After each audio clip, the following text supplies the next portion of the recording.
به نام خداوند بخشنده و مهربان. همدیاران عزیز، مادران محترم، فرارسی 8 مارس روز جهانی همبستگی و همدلی با بانوان را در سراسر دنیا تبریک میگم و از خداوند منان برای شما خانه آبادی، خوشحالی و تندرستی را تمنا دارم. 8 مارس قبل از آن که یک جشن، یک عید باشد، این یک روزی تاریخی مبارزه هست، روزی همبستگی و همدلی است با زن، با مادر، با بانوان.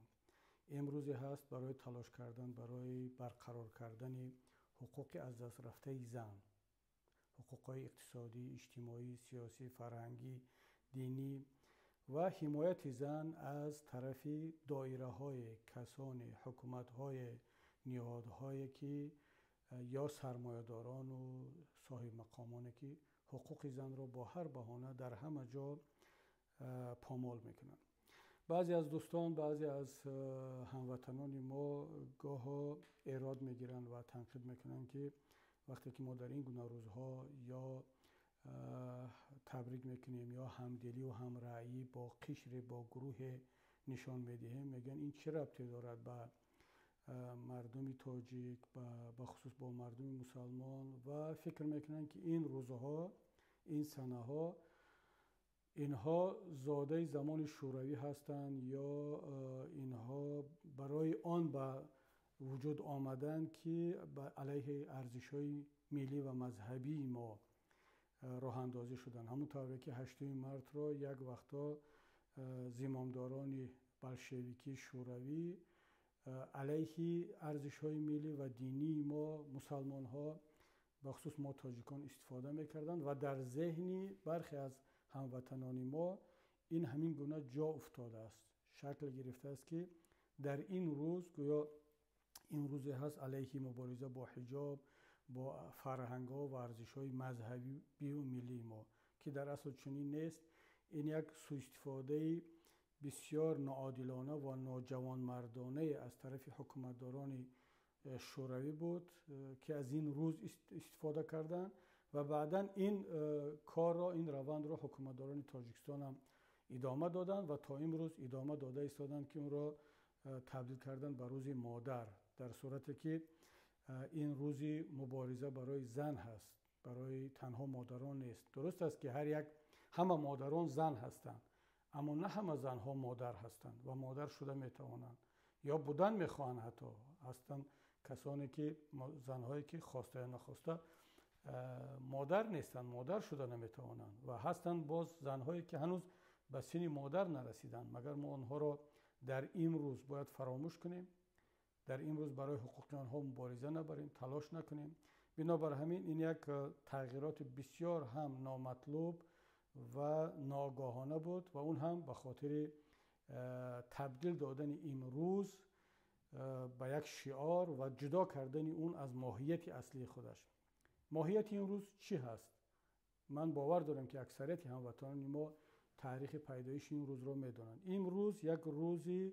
مبارزه، روز تظاهرات، روز میتینگ یک عده از زنان امریکایی در یکی از کارخانه‌های نساجی یا تکستیلی شهر چیکاگو امریکا در سال 1908 یا 9 می باشد که آنها مبارزه بردند، تلاش کردند که حقوق خود را تأمین کنند و طلب کنند از حکومتداران، از مقامداران، از صاحبان کارخانه‌ها که تا که به آنها معاش بهتر بدهند و از همه مهمش شرایط کاری بهتر مهیا کنند، روز و ساعت کاری آنها را کوتاه‌تر کنند. پس این روز جشن نیست، روز کدام عید نیست، بلکه این روز مبارزه هست، روز تلاش هست. و اگر ما واقعا هم جشن میگیریم و این رو عید میدانیم، باید به خاطر کدام دستاوردهایمان، به خاطر زنها، به خاطر مادران باشد. من طبیعی است که کسانی را که امروز در تاجیکستان هستند و این روز را جشن خود میدانند و انتظار دارند که مردها، فرزندها، شوهران تبریک کنند، منم در برابر خود همه مادران و همه بانوان را تبریک میگم. بخصوص مادران خیلی پرتأثیر و پرنفوذ در تاجیکستان که میتوانند با اقدامهای خود تأثیر برسانند و وضعیت و شرایط مادران و زنهای دیگری تاجیک را بهتر و خوبتر کنند. من در ضمن تبریک به خانم پرزیدنت جمهوری تاجیکستان و تبریک به آزادای رحمان، هم فرزند پرزیدنت جمهوری تاجیکستان، هم یک بانوی تحصیل کرده و هم رئیس دستگاهی پرزیدنت جمهوری تاجیکستان که از روی مقام دولتی چهارم مقام در تاجیکستان محسوب می شود بعد از پرزیدنت و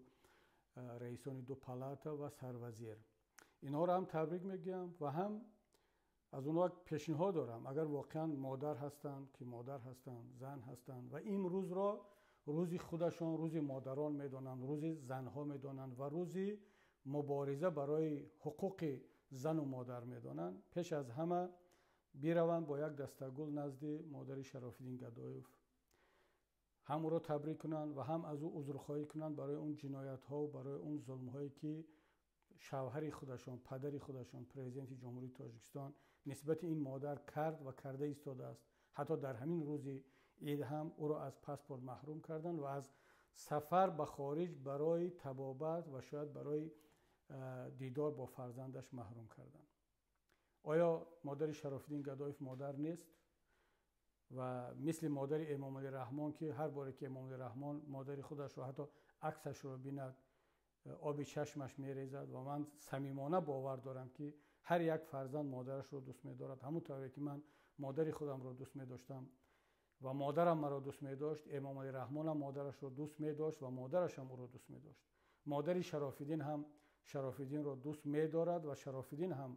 مادرش رو دوست می‌دارد. اما فرق بین مادر امام علی رحمان و مادر شراف‌الدین یا مادر دلخواه مهاجر تاجیک، دلخواه زندانی تاجیک، دلخواه شهروند تاجیکستان که در نتیجه این سیاست‌ها از مادرش، از زنش، از دخترش جدا شده است، فرق در چه هست؟ من فرقی را نمی‌بینم، چون مادر همه مادر است، زن همه زن هست، خواهر همه خواهر است، دختر همه دختر است. من بنابراین پیشنهادم از زوجه محترم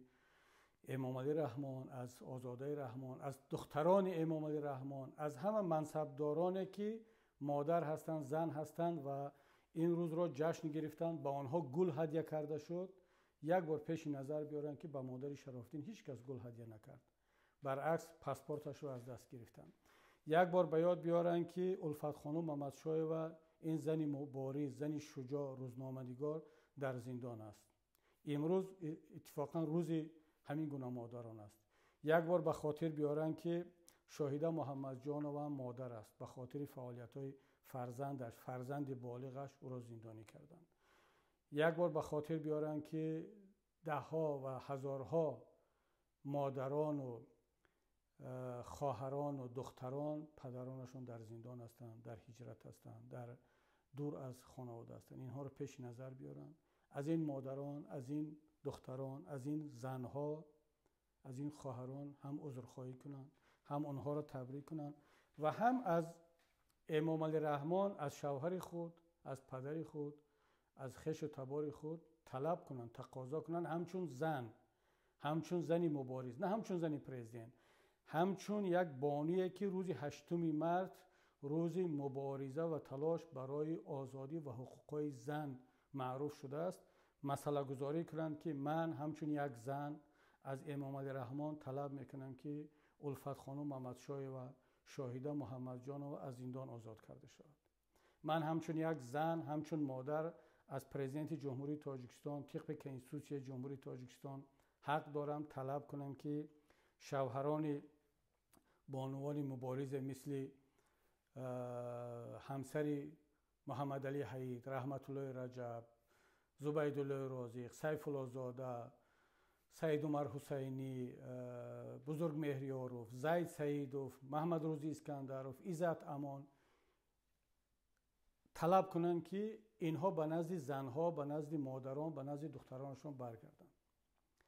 طلب کنند و بگویند که محترم امام علی رحمان، حالا من با شما نه همچون همسرت، نه همچون دخترت صحبت دارم، همچون یک بانو در روز 8 مارس صحبت دارم. طلب میکنم که این مادران، این زنها، این دختران، این خواهران حق دارند که شوهرشون در پهلویشون باشد برادرایشان در پهلویشان باشد، فرزندایشان در پهلویشان باشد. من این همراهی تبریکات از شما این خواهش رو دارم، این پیشنهاد رو دارم. اگر واقعا این کار رو کردید پس مطمئن باشید من اولین کسی خواهم بود که میگویم، اعتراف میکنم و میگویم که پس شما صادق هستید و این روز 8 مارس برای شما هم ارزش دارد. چون من دیگر به صداقت امام علی رحمان همچون پرزیدنت جمهوری تاجیکستان که برای برخی شوهر، برای برخی پدر، برای برخی برادر هست باور ندارم. چون اون وقتی که با یک دستش به یک بانوی منصبدار و هم فکر و هم عقیده خودش گل هدیه میکند، با دست دیگرش پاسپورت مادر شراف‌الدین رو از دست او میگیرد، من دیگر به این خیلی نفر باور ندارم که او واقعا صمیمانه مادران رو در روز 8 مارس تبریک میکند. چون برای او مادر شراف‌الدین مادر نیست، الفت خانم زن و مادر نیست، ظرفا رحمانی را که زندانی کرد و تنها بعد از آن که مجبورش کردن بعضی اعترافات‌های مجبور را کند آزادش کردن، امروز در حالت کسلی سرطان است، اجازت ندارد که به خارج بیاد برای طبابت. بنابر همین من امروز را روزی واقعا زنان مبارز، زنان شجاع میدانم، نه زنان منصبدار. اونا هم همچون مادر و زن حق دارن به امروز، اما همچون منصبدار، همچون یک کسانی که در نتیجه سیاست آنها 90% زنهای تاجیک یا شوهرش زندانی است، یا فرزندش، یا برادرش یا زندانی است، یا مهاجر است و قریب 100% زنهای تاجیک در حالت بی‌برقی امروز به سر برده ایستادند، در حالت سردی به سر میبرند. طفلان آنها در نتیجه این بی‌برقی از دنیا گذشت. پس من چگونه به این باور کنم، به این گونه منصبدار، به این بانویی که در منصب است و برای کمترین حقوق زن، برای یک ذره بهتر کردن حقوق همشیره های خودش، همجنس های خودش تلاش نمیکند و مبارزه نمیبرد. اگر کسی زنی را، بانوی را در این روز تبریک کنه، من پیش از همه همین بانوان مبارز را تبریک میکردم. الفت خانم محمد شایوه، شاهده محمد جانوه و ظرفای رحمانی، همسری محمد علی حید، همسری رحمت الله رجب، همسری زبیدالله رازق و دهها و شاید صدها هزارها مادران و همسران مبارز را که